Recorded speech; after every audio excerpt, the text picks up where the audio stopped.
Bonjour tous, bienvenue pour cette tuto de formation à Microsoft Project. Abonnez-vous à ma chaîne pour recevoir de nouvelles vidéos tous les vendredis à 8 h. Dans cet exemple, nous allons ici prendre un projet qui consiste à concevoir un système de surveillance informatique. La date de début du projet, c'est le 18 novembre 2023 et les heures de travail, c'est de 8 h à 13 h, puis de 14 h à 17 h. Puis les jours ouvrables sont du lundi jusqu'au vendredi. Et nous avons aussi des exceptions comme Mawlud, fête de Noël, la fête de l'indépendance, etc.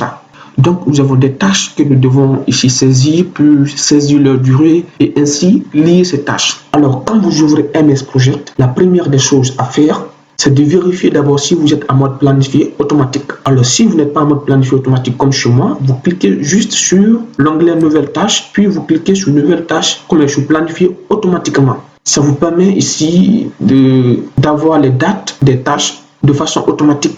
Alors on peut continuer. Maintenant, pour paramétrer la date de début d'un projet, qu'est-ce qu'il faut faire? Vous cliquez sur l'onglet projet ici. Puis dans le groupe propriété, vous n'avez qu'à cliquer sur information sur le projet. Et là, vous avez date de début, vous cliquez sur la flèche, vous allez jusqu'en septembre 2023. Voilà, le 18 septembre 2023, nous allons mettre à 8 h puisque les heures de travail, nous commençons à partir de 8 h et on clique OK. Ensuite, nous allons paramétrer les horaires de travail. Nous restons toujours dans la même fenêtre projet ici. Dans le groupe propriété, nous allons cliquer sur modifier les horaires de travail et dans cette porte de dialogue, on clique sur semaine de travail ici, puis détail. Nous n'avons qu'à sélectionner un jour, puis cocher l'une de ces options. Alors, pour lundi, je coche la troisième option qui me permet de personnaliser mes propres horaires. Alors, je vais mettre ici 8 h, puis là 13 h, et là j'ai 14 h, 17 h. Ensuite, je vais sélectionner les jours de mardi jusqu'à vendredi, troisième option. Puisque ces jours on touche le même jour, donc je les sélectionne tous ensemble. J'ai 13 h, 14 h et là je fais 17 h. Ça marche, je clique OK. Nous avons aussi les exceptions. Pour paramétrer les exceptions, vous restez toujours dans la même boîte de dialogue. Alors les exceptions sont quoi? Ce sont les jours fériés qui correspondent à des jours ouvrables. Pour paramétrer les exceptions, je clique ici sur l'onglet exception et là je vais juste saisir le nom de l'exception ici, la date de début et je clique sur détail pour paramétrer les détails de l'exception. Alors la première exception, nous avons Mawlud. Donc je saisis Mawlud. La date de début c'est le 27 novembre 2023. Puis je clique détail. Je n'ai qu'à cocher ici annuel. Alors, vous cochez annuel puisque c'est une fête qui va se répéter chaque année. Et là, vous avez occurrence, vous laissez à 1 puisqu'on n'a pas précisé l'occurrence. Ensuite, vous avez ici défini les heures de travail pour ces exceptions. Si nous voulons chômer pendant ces jours fériés, nous cliquons sur chômer au cas où nous voulons chômer totalement. Mais si nous voulons chômer partiellement, nous cliquons sur horaire de travail pour chômer partiellement. Donc, nous allons rester sur chômer ici et je clique OK. Paramétrons maintenant la deuxième exception, la fête de l'indépendance. La date de début, c'est le 2/10 mois 2023. 2/10 mois 2023.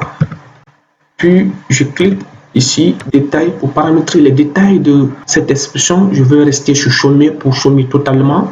La périodicité, je vais prendre annuel puisque c'est un jour férié qui va se répéter chaque année.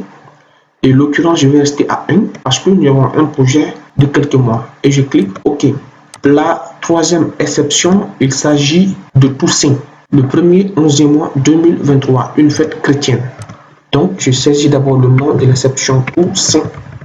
Et voilà, nous allons prendre le premier 11e mois 2023. Puis, détail annuel, OK.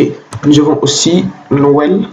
Noël, la date de début c'est le 2, le 25 du mois, 12e mois 2023, détail, je coche annuel pour la périodicité et OK. Là, on a la dernière exception, jour de l'an. Ça, c'est le premier mois 2024. Puis, je clique annuel et OK.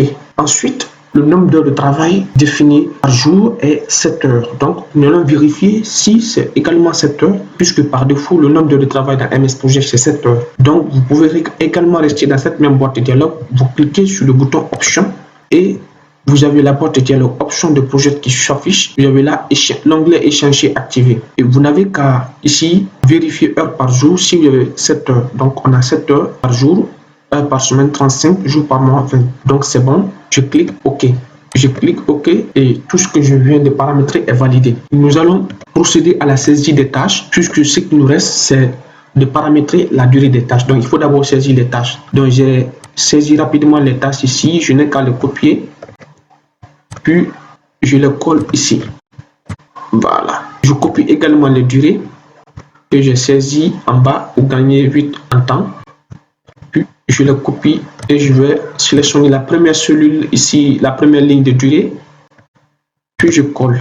Alors comment nous allons faire pour lier les tâches? Comme vous voyez, ces tâches ne sont pas liées. Dans MS Project, pas de souci, il y a une colonne spécialisée pour la liaison des tâches. Il n'y a pas seulement une colonne, mais il y en a presque deux. Donc ici, nous allons utiliser une seule colonne, qui est d'ailleurs couramment utilisée. Il s'agit de la colonne prédécesseur. Donc pour retrouver cette colonne, vous n'avez ici qu'à déplacer la barre de défilement horizontal jusqu'à retrouver la colonne et vous positionnez le curseur ici pour réduire l'entête comme la taille de la colonne et on va essayer de déplacer cette colonne en faisant d'abord un clic sur l'entête de la colonne, puis on maintient le bouton gauche de la souris et vous glissez la souris jusqu'à maintenir la position que nous voulons là, puis je lâche tout. Alors j'ai ma colonne prédécesseur qui est là. Ici je vais également copier les prédécesseurs ici. C'est bon. La première tâche n'a pas de prédécesseur puisque ça commence à partir de la date de début du projet et il n'y a aucune tâche qui commence avant la date de début. Donc on va laisser cette colonne, cette ligne vide. On sélectionne la deuxième tâche, puis nous allons ici cliquer sur l'onglet tâches et on colle les prédécesseurs. Ça marche. Alors comment MS Project fait pour lier les tâches? Ces numéros que vous voyez ne sont autres que les identifiants des tâches. Vous voyez ici cela signifie que le prédécesseur de la tâche étude détaillée n'est autre que la tâche dont l'identifiant est 1. Alors on retrouve ces identifiants ici. Vous avez la tâche expression de besoin qui a pour identifiant 1. Donc, dès que l'expression de besoin finit, c'est la tâche étude détaillée qui commence. La date début du projet, c'est le lundi 18 novembre 2023 à 8h et la date fin, c'est le 19 mois 2024 à 15h. N'oubliez pas de vous abonner sur ma chaîne pour recevoir de nouvelles vidéos chaque vendredi. N'oubliez pas aussi de télécharger l'exercice en PDF de ce projet qui se trouve dans la description de la vidéo. Merci.